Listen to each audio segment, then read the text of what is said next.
महाराष्ट्र नवनिर्माण सेनेचा गुढीपाडवा मेळावा उद्या शिवतीर्थावर होणार आहे। मनसे अध्यक्ष राज ठाकरे स्वतः या मेळाव्याला संबोधित करणार आहेत आणि या मेळाव्याचा जो टीजर आला होता की आपल्या पक्षाबद्दल नेमकं काय घडलंय किंवा काय घडतंय हे सांगण्यासाठी मला प्रत्यक्ष तुमच्याशी बोलायचं आहे। उत्कंठावर्धक असा हा संपूर्ण टीजर होता आणि या टीजरनंतर आता प्रत्यक्षामध्ये उद्या मनसेचा गुढीपाडवा मेळावा जो आहे तो शिवतीर्थावर संपन्न होतो आहे। याच विषयावर बोलण्यासाठी पुण्यातून या मनसेच्या मेळाव्यासाठीची कशी तयारी आहे, किती मनसैनिक साधारणतः मुंबईच्या दिशेने आगेकूच करणार आहेत, या सगळ्या विषयावर बोलण्यासाठी आपल्यासोबत मनसे नेते राजेंद्र उर्फ बाबू वागसकर आहेत। सर, तुमचं स्वागत आहे टॉप न्यूज मराठीमध्ये। आणि उद्या जो महाराष्ट्र नवनिर्माण सेनेचा गुढीपाडवा मेळावा मुंबईमध्ये होतोय, उत्कंठावर्धक असा टीजर आला होता, त्यामुळे अनपेक्षित आहे की उद्या नेमकं काय होणार, कशी तयारी आहे पुण्यावर? मी पुणे शहरात नाही तर पुणे जिल्ह्याची तयारी सांगतो। आज पुणे जिल्ह्याची अतिशय चांगल्या प्रकारे आमची तयारी आहे। आम्ही या ठिकाणी बसेसमध्ये काही लोक जाणार आहात, काही लोक फोर व्हीलरमध्ये जाणार आहेत। तर आम्ही अशा प्रकारचे फॉर्म्स भरून घेतले लोकांकडून, म्हणजे त्यात गाडी नंबर बी असेल आणि त्या गाडीत किती लोक असतील आणि कोण असेल प्रमुख, म्हणजे इतकं सुरळीतप्रमाणे आपण या ठिकाणी केलेले आहेत। आत्तापर्यंत 1200 फोर व्हीलरचं आमच्याकडे नियोजन झालेलं आहे आणि 60 बसचं नियोजन झालेलं आहे।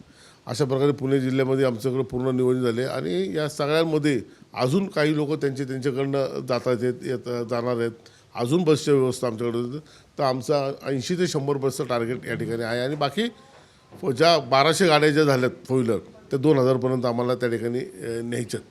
तर पूर्ण पुणे जिल्ह्यातनं 15 ते 16,000 लोक न्यायचा आमचा प्लॅन आहे।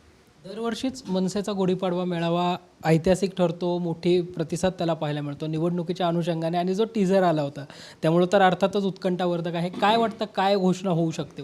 त्या घोषणेकडे जो लोकांचं लक्ष आहे, हे वर्ष हे निवडणुकीचं वर्ष आहे आणि ह्या सभेनंतर येणाऱ्या 3-4 निवडणुका आहेत। लोकसभा असेल, विधानसभा असेल, महानगरपालिका असेल आणि बाकीच्या निवडणुका असतील, या सगळ्या निवडणुका यानंतर।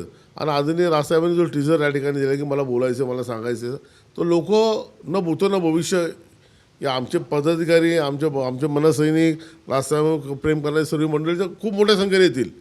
पण तसेच जी पब्लिक आहे की ज्यांना राजसाहेबांना ऐकायचं लाईव्ह तिथे करतात, अशा प्रकारची भरपूर लोक त्या ठिकाणी येतील आणि ह्या सभेनंतर एक राजकारणाला वेगळी दिशा महाराष्ट्रात मिळेल, 100% मिळेल। पुण्यातून साधारणतः हे सगळे आपले मनसैनिक मुंबईच्या दिशेने साधारणतः किती वाजता आगेकूच करतील किंवा त्या संदर्भातली कशी तयारी? सकाळी 9 वाजल्यापासून लोक सुरुवात होतील आणि 9 वाजल्यापासून सुरू होते लोक दुपारी 2-2:30 वाजेपर्यंत शेवटच्या गाड्यापर्यंत निघतील। मुंबईत ते 4:30-5पर्यंत पोचायचं आमचा सगळ्यांचा प्लॅन आहे आणि अतिशय शिस्तबद्ध पुण्याने काम केलेलं आहे, पुणे जिल्ह्याने काम केलेलं आहे आणि अशा प्रकारे सगळं आमच्याकडे डाटा आहे की किती गाड्या जाणार, का गाडीत कोण असणार, त्या गाड्याचे नंबर असणार आणि ते सगळं। तर त्यामुळे इतकं नियोजनबद्ध केलेलं आहे। परत येताना जेवणाची व्यवस्था, या सगळ्या व्यवस्था केलेल्या आहेत। आदरणीय राजसाहेब ठाकरेंनी आम्हाला आदेशच दिलेत, जो काही माणूस मुंबईच्या बाहेरनं येणार आहेत, सभेसाठी येणार आहेत, तर त्याची काळजी आपण घेतली पाहिजे ना, स्वतः साहेब त्यात लक्ष घालून सगळ्यांची काळजी घेतात। त्यामुळं खूप मनसैनिक तर येतीलच येतील, परंतु मनसैनिकांच्या व्यतिरिक्त नागरिकसुद्धा या सभेला खूप मोठ्या प्रमाणात येतील।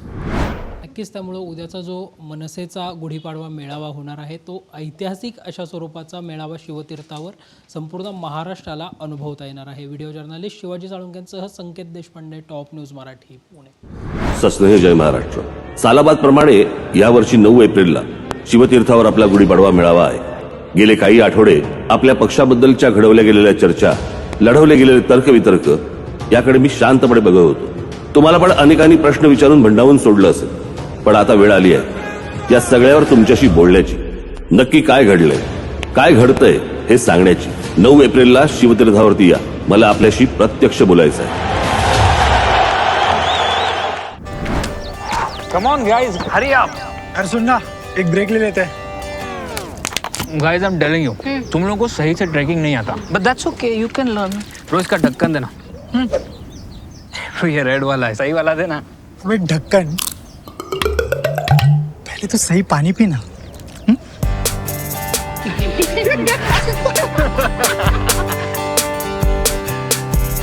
Manikchand Oxyrich, proudly Indian.